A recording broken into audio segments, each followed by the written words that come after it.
De retour dans l'Africa Newsroom, Raphaël Elono, écrivain, Emmanuel Kouzoumoumi, analyste économique et politique, Christian Nana, conseiller en investissement, président de CN Conseil, sont toujours avec nous. Alors, juste avant la pause, nous parlions de ce nouveau gouvernement à Madagascar, gouvernement de Christian Tsaï, donc qui a la mission de conduire le pays jusqu'aux élections générales. Alors, on ne sait pas encore véritablement la date de ces élections.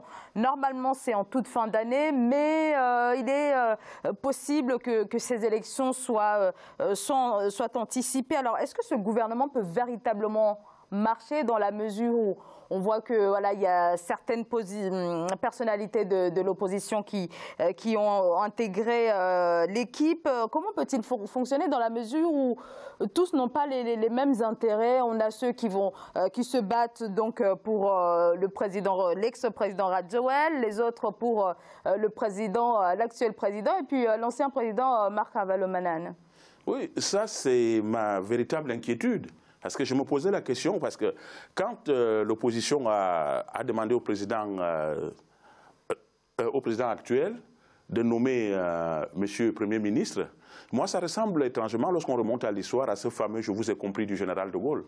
Bon, je vous ai compris, vous avez un Premier ministre. Mais dans ce gouvernement, il y a des individus de l'opposition. Moi, je ne sais pas qu'est-ce qui va se tramer jusqu'aux élections. Qu'est-ce que ces gens-là pensent? Qu'est-ce qu'ils vont faire? Parce que là, on a éteint le feu. Mais moi, j'ai bien peur que ça réveille des vieux démons. La Cour constitutionnelle a décidé, oui, bon, que nous exécutons. Mais le problème, c'est que chacun vient là en voulant tirer la couverture de son côté. Moi, je ne vois pas ce président de la République n'est pas se représenter. Surtout que, bon, nous sommes des Africains, on se connaît. Même dans notre silence est toujours bavard. Bon, il n'a jamais dit qu'il va se présenter, mais nous on est convaincus qu'il va se représenter. Et entre-temps, est-ce qu'il ne va pas essayer lui aussi de tout faire pour qu'il demeure au pouvoir? Est-ce que ceux qui sont de l'opposition, qui sont restés en dehors de ce gouvernement-là, est-ce qu'ils vont laisser leurs frères qui sont rentrés dans ce gouvernement? Parce qu'ils les considèrent déjà comme des traîtres. Parce que si certaines voix s'élèvent déjà, c'est que ceux de l'opposition qui sont restés en dehors de ce cercle du gouvernement les considèrent comme des traîtres. Donc pour moi, j'ai l'impression d'être là devant un plat de spaghettis. On ne sait pas par où commencer. Emmanuel Kouzoumoumi. C'est un gouvernement de mission, donc on ne peut pas lui demander réellement de remplir les fonctions habituelles d'un gouvernement régulier. Et comme c'est un gouvernement de mission, il a d'ailleurs une mission qui a été claire et qui a été organiser les élections. Absolument cadrée par le président de la République, c'est préparer les élections. Clair. Donc autrement dit, ce que vont faire les leaders politiques, derrière les leaders maintenant, cette fois-ci, quasi autoproclamé, en tout cas comme tel, c'est l'ancien président Marc Ravalomanane qui avait fui l'Afrique du Sud. Bon, maintenant, il va revenir pour les élections. Il y a Andry Rajoelina qui, lui aussi, de toute façon, va revenir dans la course. Les deux ont décidé déjà de se présenter pour 2018. Ils ont les représentants. À la limite, on pourrait dire que ce sont ces deux groupes-là qui sont plus influents. Qui sont les plus influents au sein du gouvernement actuel. Et ils ont leurs représentants au sein du gouvernement. Ce n'est pas la quantité qui compte, c'est le principe. Ils sont là. Alors quand même, on a quand même une partie de l'opposition qui dénonce, voilà, vous dites que la quantité ne compte pas, mais quand même, ça reste quand même, voilà, depuis l'annonce de ce gouvernement, ça fait quand même polémique à Madagascar. Dès lors que l'agenda a été bien tracé et que les entrants du gouvernement aujourd'hui ont bien compris que leur rôle, ce n'est pas réellement de faire fonctionner le gouvernement comme il devrait l'être normalement, mais que c'est pour préparer les élections, ils vont s'atteler à cela. Et il y a un autre élément important, c'est que le délai de campagne est très court. Nous sommes au mois de juin.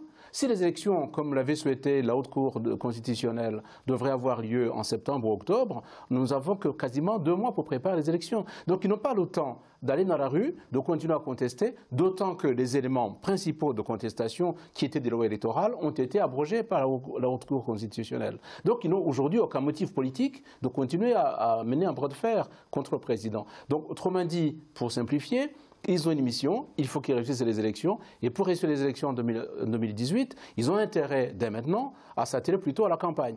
Autrement dit, on va trouver les anciens présidents Marc Ravalomanane et Andry Rajoelina qui vont continuer à tirer les ficelles, c'est leur rôle aussi, hein, ils sont des opposants, Et comme ils vont préparer la campagne pour 2018, ils vont demander à leurs sympathisants ou à leurs partisans de ne surtout pas, en quelque sorte, casser le rythme qu'ils ont pris. Ils ont pris l'avantage de pouvoir au moins faire abroger les lois électorales qui avaient été proposées par le président de la République et son Assemblée. Il y a un autre élément qui est important. Il y a une faille qui a été trouvée par l'opposition, c'est la corruption. Le fait que les députés ont été invités à l'hôtel, on leur donne un peu d'argent pour qu'ils votent la loi qui arrange le président. C'est quand même extraordinaire, c'est très africain comme truc, quoi. Ouais. Bon, maintenant, cet élément-là, aujourd'hui, le président n'a surtout aucun intérêt à attiser le feu. Sinon, c'est lui qui est perdant. Donc aujourd'hui, tout le monde va se calmer jusqu'aux élections. Christian Nana. Oui, moi je suis... c'est vrai que l'essentiel sur ce débat, il a été dit. Maintenant, si on veut faire un peu de prospective... on va voir. Vous savez, il y a deux éléments de l'opposition. C'est les partisans des deux anciens présidents, Rajoelina et Ravalomanana. C'est eux qui ont, si je puis dire, la capacité de nuisance la plus importante. Et ces deux-là sont dans le gouvernement. Ils ont des partisans dans le gouvernement, ils soutiennent le gouvernement. Donc on peut penser quand même que l'équilibre qui a été trouvé aujourd'hui est relativement stable. Mais sans aucun ministère régalien, en tout cas pour les six ministres qui ont rejoint le gouvernement. Il y a des négociations qui se passent dans la formation du gouvernement. S'ils sont dans un gouvernement, ils ont accepté. Donc maintenant que ce soit des postes régaliens, pas régaliens, ça c'est un débat secondaire, ils ont accepté d'être dans la situation où ils sont. Donc ils seront contraints au minimum à une certaine solidarité gouvernementale aujourd'hui, notamment dans tout ce qui va avoir trait à l'organisation de l'élection. Bon. Évidemment, sauf s'il y a des exagérations ou des déviances grossières du président de la République qui seront obligés de dénoncer, on pense quand même que grosso modo, ils seront obligés de rester dans le cadre de la solidarité gouvernementale. Alors donc il ne reste pas beaucoup de temps. Moi je pense que ça ne peut aujourd'hui déraper que si le président essaye encore d'utiliser des manœuvres pour éliminer ses adversaires, comme il avait fait avec la loi électorale.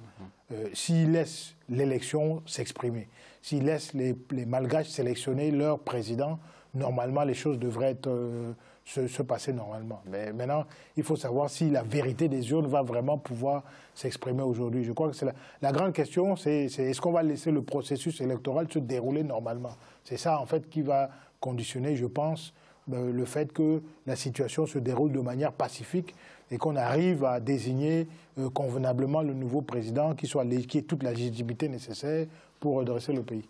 Voilà donc pour ce nouveau gouvernement à Madagascar. On passe tout de suite au reste de l'actualité.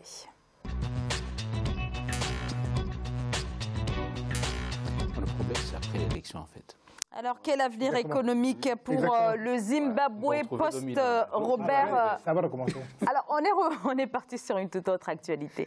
Alors, quel avenir, je le disais, avenir économique pour le Zimbabwe post-Robert Mugabe, un régime qui a mis toute une économie à genoux, c'est surtout le cas, notamment après le lancement de la réforme agraire au début des années 2000, une réforme mal gérée qui a conduit à une crise économique brutale. Et 6 mois après le renversement de l'ex-président Robert Mugabe, la population martèle la nécessité de lancer des réformes d'envergure afin de redresser cette économie. Du côté du gouvernement, on tente tant bien que mal d'attirer les investisseurs. Les précisions de Siamlo Victoria Sedji. Au Zimbabwe, la Banque de développement des infrastructures s'est investie dans la mise en œuvre de plusieurs projets pour une valeur de 85,7 millions de dollars. Conçu autour du thème Building Bankability, l'objectif du programme de travail de l'institution était de rendre crédibles des projets et leur trouver des financements via des sources de marché de capitaux nationales et internationales. Le ratio des prêts non performants est ressorti en baisse de 9 à 7% selon les responsables de la banque.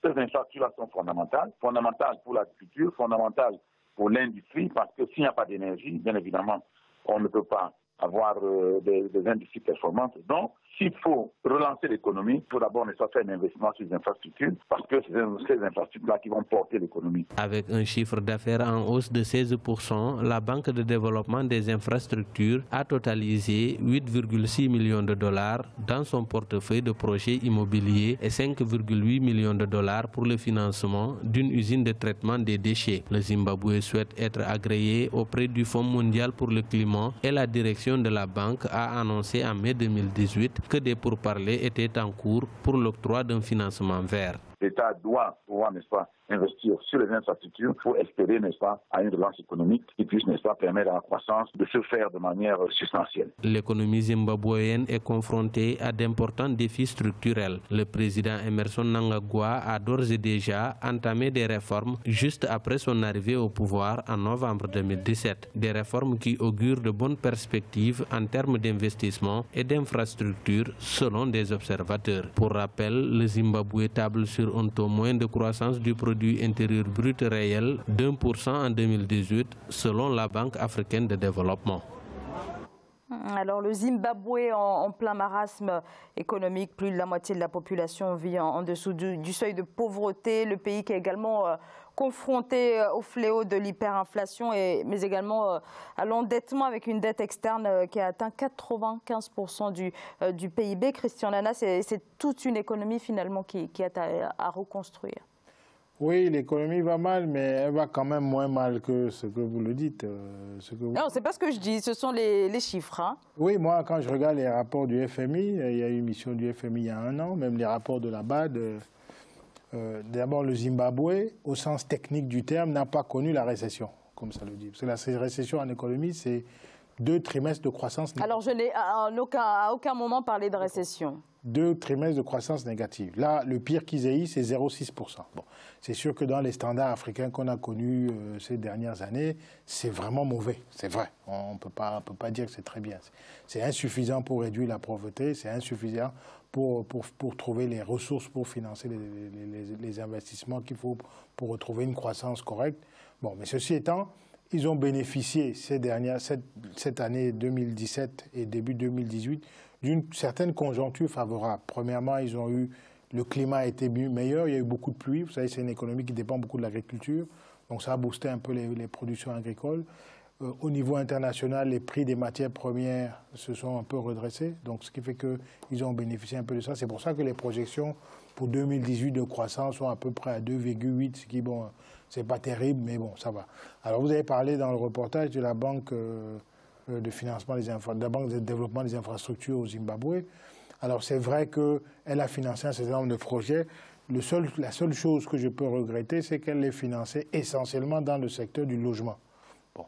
Alors c'est vrai que c'est un secteur, quand on regarde sur les comptes de la banque, effectivement, c'est le secteur qui fonctionne le mieux. Donc elle a chargé la barque là où ça marche, c'est vrai.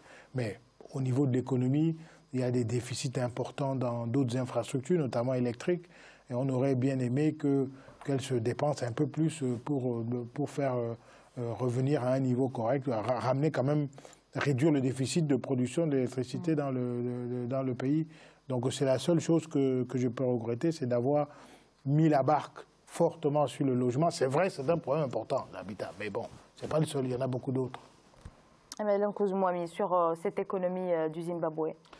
Je pencherai sur le fait qu'effectivement, ce n'est pas une économie en perdition. Le pays, le Zimbabwe, a été certainement mal géré par l'ancien président Mugabe, en tout cas sur les 10 dernières années, parce qu'il s'est concentré beaucoup plus sur sa personne que sur le pays lui-même. C'est dommage parce que le pays avait des capacités à faire mieux que ce qu'il a fait. Donc aujourd'hui, on ne va pas juger le passé.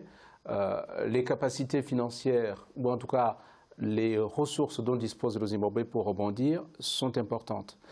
Sur la question des infrastructures, puisque je bondis directement sur la question des infrastructures, le Zimbabwe ne se porte pas si mal en infrastructure. C'est l'un des pays dans la partie de l'Afrique australe, avec l'Afrique du Sud, qui a un réseau routier, un réseau ferroviaire relativement correct, eu égard à sa population. Nous avons un pays de à peu près 380 000 km² pour 13 millions d'habitants.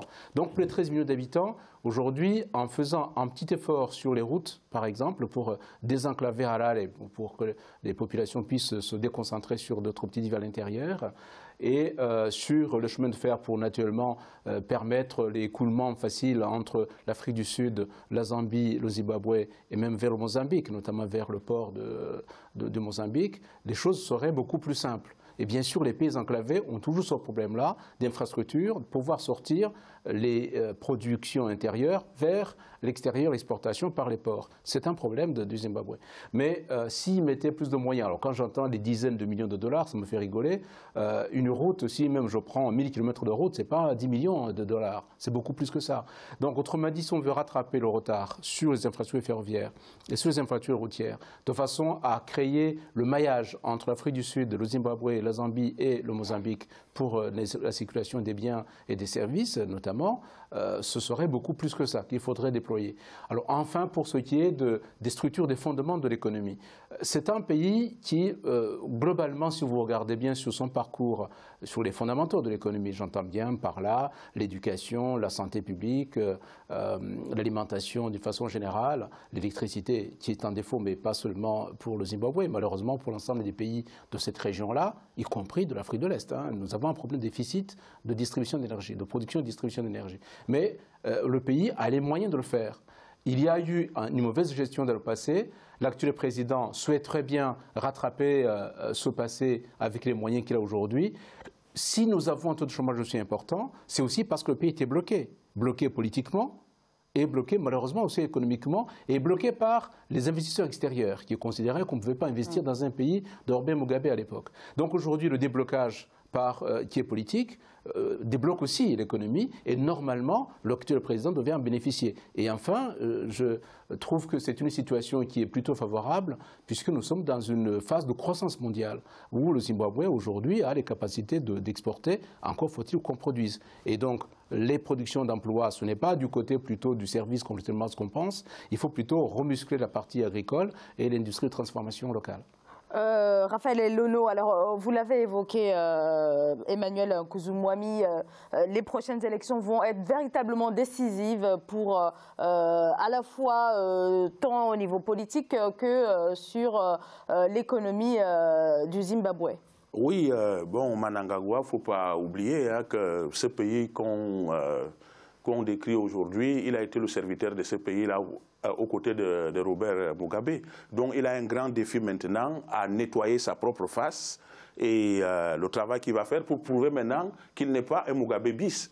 C'est pour cela que les élections à venir, il doit tenir un discours qui lui vient du cœur.